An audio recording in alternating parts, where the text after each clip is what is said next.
You know what nobody predicted about the 2026 World Cup? That it would turn into the world's largest cultural love fest, with international fans posting tearful thank you videos to Americans for hospitality they never saw coming.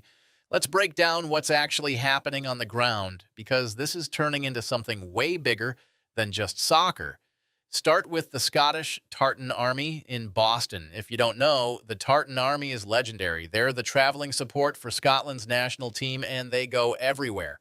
Kilts, bagpipes, the whole deal. So naturally, they decided to wake up a Boston neighborhood at 6 a.m. with bagpipes.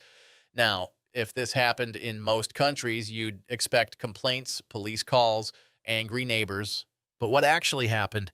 Americans came outside in pajamas and robes and started dancing with them. Dancing at 6 in the morning on a Tuesday. There's video of this. A sea of kilts and tartan mixing with Red Sox pajama pants and bathrobes. Everyone laughing, bagpipes blaring, the most unlikely block party you've ever seen. One Scottish fan posted a video saying, quote, "We came expecting nothing and you gave us everything." That video alone has over 3 million views. Now move to Texas. Japanese supporters discovered Texas BBQ. And I'm not talking about politely enjoying it. I'm talking about grown adults crying actual tears of joy while eating brisket. There's footage from a place outside Dallas where a group of Japan fans tried proper Texas-style brisket for the first time, and the reactions are pure gold. One guy takes a bite, closes his eyes, and you can see tears running down his face. His friends are laughing and crying at the same time. The restaurant owner comes out, sees what's happening, and starts bringing out more food for free, just giving it away because he's so moved by their reaction. This is the hospitality angle that's going absolutely viral. Americans are treating international fans not just as tourists, but as honored guests. And the world is noticing. Europeans especially are posting these emotional thank you messages. There's a video from Philadelphia. An Irish supporter, jersey on, American flag draped over his shoulders, recording himself outside a sports bar. He's crying, genuinely emotional, talking about how Americans took him in, bought him drinks, invited him to their homes, treated him like family. He says, "I've been to World Cups in Russia, in Brazil, in South Africa. I've never felt this welcome anywhere." These aren't isolated incidents. Yahoo Sports compiled dozens of these videos from across the country. From Seattle to Miami, from Atlanta to Los Angeles, the pattern is the same. International fans showing up expecting typical tourist experiences and instead getting embraced by local communities in ways they never anticipated. NPR just reported that 25 million viewers tuned in for the opening matches, which is massive for soccer in America. But the real story isn't the television numbers, it's what's happening in the streets. Cities are describing this as a giant sleepover atmosphere. That's the actual phrase being used. Think about what that means. That's not just fans watching games. That's communities opening their doors. It's bars staying open late and letting international supporters teach Americans their chants. It's neighborhoods hosting impromptu street parties. It's Americans who barely follow soccer getting swept up in the energy and enthusiasm of fans who've traveled thousands of miles.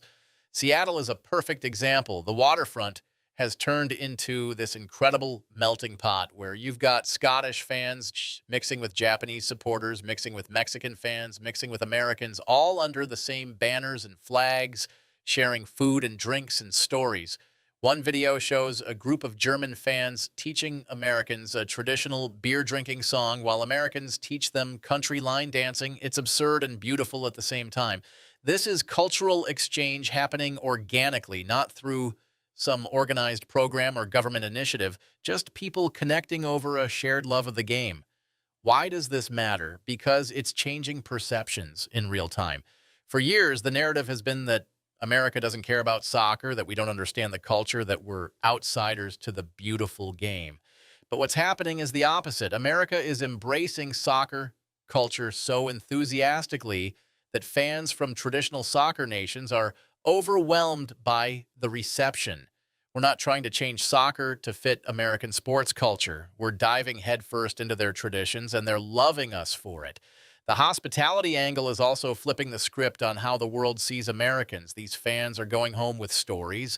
They're posting videos with millions of views, showing Americans as welcoming, generous, enthusiastic hosts.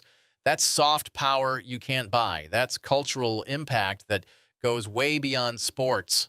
When a Scottish supporter says Americans gave them the best World Cup experience of their life, when Japanese fans are crying over Texas BBQ and the people who served it, when Irish supporters are wrapping themselves in American flags out of genuine gratitude, that resonates globally. ABC covered this with a segment titled America's Hospitality Wins Over World Cup Fans, and the comments section is flooded with international viewers saying they're now planning trips to America just based on what they're seeing. That's real economic impact. That's tourism dollars. That's future relationships being built. So what happens next? We're only in the early stages of this tournament.